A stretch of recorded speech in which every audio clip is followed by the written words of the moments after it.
Welcome back for our final day of treasure hunting on the island. I hope you had as much fun as I have. I just love exploring new places and meeting new people. I hope you've enjoyed meeting some of the people from my travels too. You know, this whole week I've been sharing about all the important things a treasure hunter needs, but I forgot the most important thing. Do you know what it is? Well, it's the treasure, of course. You can't have a treasure hunt without the treasure. Now, I'm not just talking about gold and jewels. Treasure can come in all shapes and sizes. Just this week, we've looked at a lot of different treasure. Gold coins, silver medallions, glass beads, amber, and even a sunken ship. Did you know the treasure can be as small as dust? In fact, there was a huge gold rush that happened right here in America, all because of a little bit of gold dust. Long before America looks as it does now, a pioneer living in Sacramento, California, found a tiny nugget of gold in the water. When people found out that there was gold in California, treasure hunters and families traveled from all over just for the chance of digging for gold. In 1849, California was crowded with people who left their homes, hoping to find nuggets or tiny flakes of gold. Even gold dust was collected as treasure. We all know that America has come a long way in the last 170 years, but life is still pretty hard for some people right here in the United States. I've got one more piece I'd like to show you before we end our adventure this week. Now, we've been doing this for a few days now, so I trust you know what to do right about now. Great job, kids. I want you to picture a house. It's not a huge house, but it's not tiny either. There are flowers by the window. Can you picture it? There are kids playing in the backyard. Now open your eyes. What? This isn't what you were expecting? I know. You thought I was going to take you somewhere that looked a little more dirty, maybe? More run down? More poor? I want to tell you about someone I met right here in the United States. Max is 8 and lives in Dallas, Texas.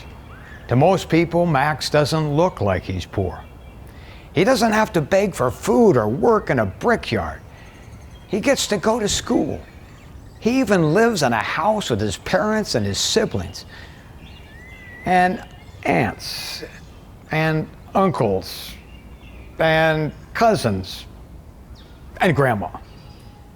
Max shares a room with his parents and his siblings because there are only 4 rooms in his house. And there are at least 4 people living in each one of them. Max's dad works in a factory, but he was hurt in an accident and hasn't been able to work. Max's neighbors told their pastor about Max and his family, and the pastor came to their door with a food pack from Children's Hunger Fund. The pastor told Max's family about Jesus. They helped his mom find a job. And someone from the church even gave Max a soccer ball. Max still has a lot of questions, but now Max knows that God is so much bigger and greater than his questions. He's learning that he can trust God and that God cares about him. You know, all week I've been sharing with you about all my travels as a treasure hunter, but the treasures I found weren't the ones I was expecting. I may have gone with the goal of discovering a lost treasure, but I found something so much more special. I found Henrik, and Nima, and Benza, and Tavi, and Max. I got to hear their stories and hear how God is working in their lives. The Bible tells us that we are precious to God. You and I are a treasure to God, and He is searching for us to have a relationship with Him. When Jesus came to save us, that was God's greatest gift to us. The quarters you've been collecting this week will be used to share that treasure with children around the world. This quarter means one meal, but it also means someone gets to hear about Jesus. Thank you for working so hard to share the love of Jesus with people around the world. I can't wait to see how many meals your coins will provide. Well, I've really enjoyed being able to share my treasure hunt with you this week. I hope you've been able to see that we are surrounded by treasure every day. You just have to know how to look for it. So keep searching for treasure around you, and maybe I'll see you again in my travels. Bye, kids.